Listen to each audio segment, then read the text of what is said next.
നമസ്കാരം. Raf talk മലയാളത്തിലേക്ക് എവർക്കും സ്വാഗതം. കേരള ബ്ലാസ്റ്റേഴ്സും മുംബൈ സിറ്റി FCയും തമ്മിലുള്ള ISL മത്സരം നാളെയാണല്ലോ. കൊച്ചി ജവഹർലാൽ നെഹ്റു സ്റ്റേഡിയത്തിലാണ് മത്സരം ഷെഡ്യൂൾ ചെയ്തിട്ടുള്ളത്. പക്ഷേ ഇപ്പോൾ കുറച്ച് അനിശ്ചിതത്വങ്ങൾ ഇങ്ങനെ ഉയർന്നു വരുന്നുണ്ട്. ഇന്നലെ മുതൽ തന്നെ ആ വാർത്തകൾ നമ്മൾ കേൾക്കുന്നുണ്ട്. എന്തായാലും ഇപ്പോൾ കേരള ബ്ലാസ്റ്റേഴ്സിൻ്റെ പ്രീ മാച്ച് പ്രസ് കോൺഫറൻസ് നടക്കേണ്ട സമയത്ത് അത് തടഞ്ഞിരിക്കുന്നു എന്നൊരു വാർത്തയാണ് കൊച്ചിയിൽ നിന്ന് പുറത്തേക്ക് വന്നുകൊണ്ടിരിക്കുന്നത്. നമ്മൾ ആ വാർത്ത ഒന്ന് പരിശോധിക്കുകയാണ്.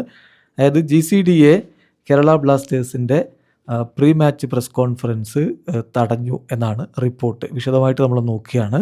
കൊച്ചിയിൽ നിന്നുള്ള സോഴ്സുകൾ നമുക്ക് നൽകുന്ന വിവരം ഇതാണ്.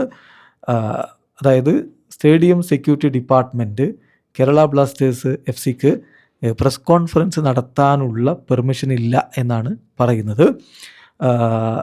പിന്നെ അവരതിലൊരു ക്ലാരിഫിക്കേഷൻ വരുത്തുന്നത് കേരള ബ്ലാസ്റ്റേഴ്സും GCDAയും തമ്മിലുള്ള ആ ഒരു കോൺട്രാക്റ്റിൻ്റെ ഫൈനൽ ഡിസിഷൻസ് ഇതുവരെ എടുത്തിട്ടില്ല എന്നുള്ള കാര്യമാണ് അവരിതിന് പറയുന്നത്. ജേർണലിസ്റ്റുകൾ അവിടെ എത്തിയിരുന്നു, പ്രസ് മീറ്റിന് എത്തിയിരുന്നു. അവരോട് സ്റ്റേഡിയം പ്രമായസിൽ നിന്ന് പുറത്തു പോകാൻ വേണ്ടി പറഞ്ഞതായിട്ടും അതുപോലെ തന്നെ ബ്ലാസ്റ്റേഴ്സിൻ്റെ ഹെഡ് കോച്ചും പ്ലെയേഴ്സും ഓൾറെഡി ഈ വെന്യൂവിൽ പ്രസ് കോൺഫറൻസിനായിട്ട് എത്തിയിരുന്നതായിട്ടും ഇപ്പോൾ അവിടെ നിന്നുള്ള റിപ്പോർട്ടുകൾ ലഭിക്കുന്നുണ്ട്. ഏതായാലും ബ്ലാസ്റ്റേഴ്സിൻ്റെ പ്രീ മാച്ച് പ്രസ് കോൺഫറൻസ് നേരത്തെ നിശ്ചയിച്ചിരുന്ന സമയത്ത് നടത്താൻ പറ്റാത്തൊരു സ്ഥിതിവിശേഷമാണ് ഉണ്ടായിരിക്കുന്നത്. ആകെ അനിശ്ചിതത്വമാണ് ഉണ്ടാവുന്നത്.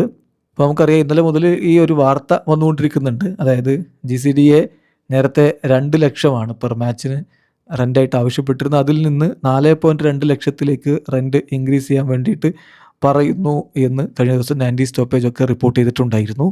അതിൻ്റെ ഒരു തുടർച്ചയാണ് ഈ സംഭവം എന്ന് വേണം കരുതാൻ. ഏതായാലും ഇതിലൊരു ക്ലാരിഫിക്കേഷൻ അധികം വൈകാതെ വരും എന്ന് തന്നെ പ്രതീക്ഷിക്കാം. പ്രശ്നങ്ങൾ പരിഹരിച്ച് കളി നടക്കണം. അതാണ് നമ്മൾ ഫുട്ബോൾ പ്രേമികളുടെ ആവശ്യം. വീഡിയോ അവസാനിക്കുന്നു.